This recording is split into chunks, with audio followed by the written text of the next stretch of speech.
Hola y bienvenidos a CryptoWall Ibero. ¿Qué tal? ¿Cómo estáis? Hoy os voy a dejar un vídeo sobre Iota, una conferencia interesante, dura sobre unos 10 minutos y bueno, si os gusta pues ya le atizáis al like, suscribíos, campanita y todo lo demás, ¿vale? Pues vamos allá, a ver si podemos hacerlo y dejarlo hecho para que lo podáis disfrutar. Vamos a ver. Venga, espero lo disfrutéis.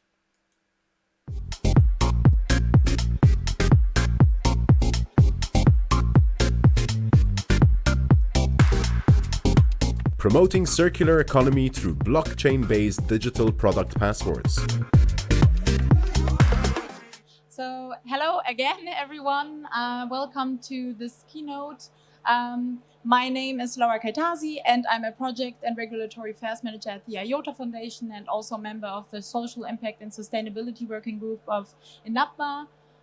Today, we are going to talk about how blockchain-based digital product passports can promote circular economy. We are basically right now working on 2 digital product passports in plastics and consumer electronics within the European blockchain pre-commercial procurement project, which is the aim of the European Commission to actually complement the European blockchain services infrastructure that aims at providing a EU cross-border services infrastructure based on blockchain to be more efficient and sustainable when it comes to offering services. And with that, I would already start. So what are we using in the DPPs? Which kind of DLT? We are using, of course, I'm from the Iota Foundation, so we are using the Iota technology. The aim is actually to overcome limits of like older and traditional blockchains with an approach which is called Tangle. The Tangle is a directed acyclic graph functioning as a consensus algorithm that basically requires, if you want to have your transaction confirmed, that you basically need to confirm prior transactions. And this ensures then that we overcome kind of this bottleneck in blockchain. Of course, there can be always improvements, but we are trying with this approach to overcome a little bit the scalability worries we have in older and traditional blockchains. And yeah, in general, the aim is to provide a technology that is more sustainable. By the way, Iota is feeless and open. This makes it a little bit better for people and actors to come to the ecosystem. And yeah, at the end, the aim is to provide digital autonomy for everyone and everything in our ecosystem. Before we start looking at DPPs and how DPPs can actually help promoting circular economy, let's take a look and reiterate what a circular economy is about. And where are the differences between different other economies? So generally, a circular economy can be seen as a system that is restorative and regenerative by intention and design.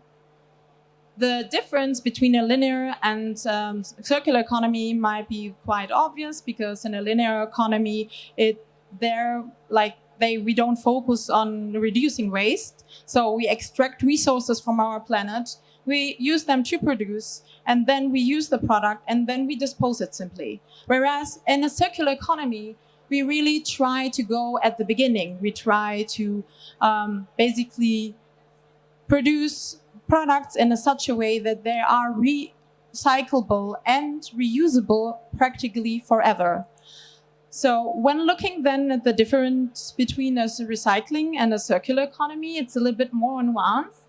A recycling economy, in a sense that the difference is that basically in a recycling economy, I start to look at the circle or like at the product when it gets rid. So I try to recycle it, and at some point the materials are not recyclable anymore. And with a circular economy, just to round this up, we really start at the beginning, as I said, so that we ensure in the future, ideally in the ideal world, we can recycle and reuse the product forever, so to say. It's, of course, we are far away from that, but yeah. restorative and regenerative infrastructure by design is the aim. Okay, let's get generally to digital product passports and what they enable. So a digital product passport can be seen more as a digital twin. So you have data that tells you if the product, how environmentally friendly the product is. You have information about the life cycle. And this, at the end, helps manufacturers, recyclers, to basically offer their services that enable a circular economy. It also helps because everything is on the DPP, on the digital product passport. Fight counterfeiting. It helps authorities in compliance, or like looking if companies are compliant with different regulations, and it helps companies to be compliant. One important regulation is here the regulation that becomes applicable next year, which is the Eco Design for Sustainable Products in the European Union. And there they also look at the DPP and what kind of characteristics are they important. So when we now take the DLT and the DPP in connection, so what can the DLT do for the DPP, and what can we do actually to be compliant also with the eco-design regulation? So there are three things I've been looking at and that I would like to really emphasize here, what a DLT can provide. In a way that we have at the end a trustable ecosystem, trustable data, because if I can't trust the data, then I can't build my, like, on which base am I basically offering my services. So here there are three different things to keep in mind. One is data authenticity, which is ensured by a DLT because each actor cryptographically signs each transaction in the immutable ledger, and the transaction cannot be tampered with. So nothing can be changed. Everything is there. It has been signed by different actors, and also, like with decentralized and digital identities, I ensure that only people allowed to actually write data to the ledger write that data.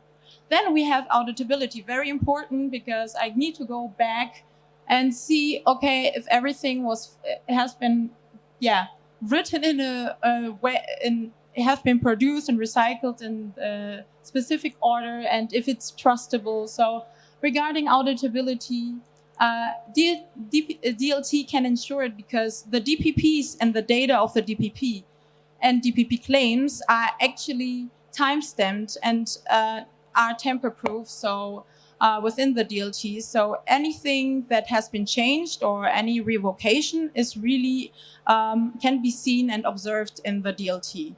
So is ensured through a DLT. And then lastly, we have governance, which goes a little bit beyond trust, because this is more an efficiency factor, because with the DLT, you can allow multiple actors to join the network.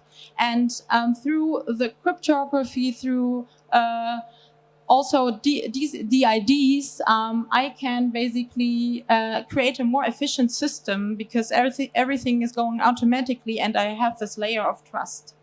So this, to round it a little bit up, it basically, a DLT provides the trust, authenticity, auditability, and governance, ensuring trust and efficiency in the system.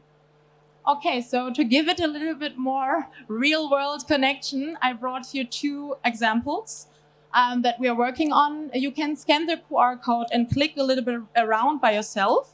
One use case is the plastics one. I mentioned earlier that this will become is an important sector later for basically for the eco-design regulation. In the plastics use case, we are looking at, of course, bioplastics and waste, and how this can be actually used for creating products in the agricultural sector, like mulch film you can see here. And you can also observe, okay, how sustainable it is, how recyclable is it. You have a description, you have different kind of details. And lastly, what is very interesting is the last part, because you can see here the different issuers. So it gives it a little bit more trust because I know, okay, there is the Spanish government being actually issuing different certificates and so forth. So it is basically backed on a trust framework. I'm not going to talk so much about the trust framework of the European Commission, but this is also a very interesting topic. We can talk about it later in case you have questions. So they are basically implementing a trust framework for within the blockchain sphere, and with this ensuring a more basically a more trusted ecosystem. And lastly, we have the electronics use case, also one important sector when it comes to eco-design regulation. Also a QR code. This is not very interactive because it's a little bit restrictive to, that you can actually log in. But I brought some examples. These examples show you the digital product passport of different roles within the ecosystem. And I see that I need to close my call, but if you want to know a little bit more how this works, how we use the DLT, you can come later to me and we can talk a little bit about it. Thank you for your attention, and I hope this has been insightful. Pues bueno, uso de Iota, uso de Iota, promocionando la economía circular a través de la blockchain. Vamos a parar que nos salta aquí otro vídeo. Promocionando, como decía, la economía circular a través de la blockchain basada en pasaporte de productos digitales. En fin, que Iota pues está ahí, está en la pomada, y vamos a ver si tenemos suerte, si todo esto que nos ha dicho esta chica tan simpática de la fundación pues va tomando forma. Y bueno, vamos viendo crecer el ecosistema. Así que si te ha gustado el vídeo, te lo he puesto traducido para que puedas un poco pues también, si el inglés no es lo tuyo, pues para que lo puedas leer en español, y si es lo tuyo pues tenías la voz original de esta chica de la Fundación Iota, que nos ha contado una serie de cosas, pues la verdad bastante interesantes, y que no sabíamos, o sabíamos poquito, un poquito solo.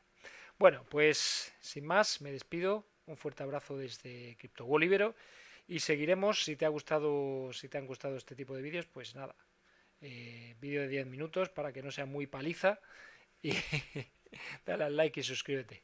Venga, a ver si llegamos a los 500, que estamos ya cerca. Hasta pronto. Chao, chao.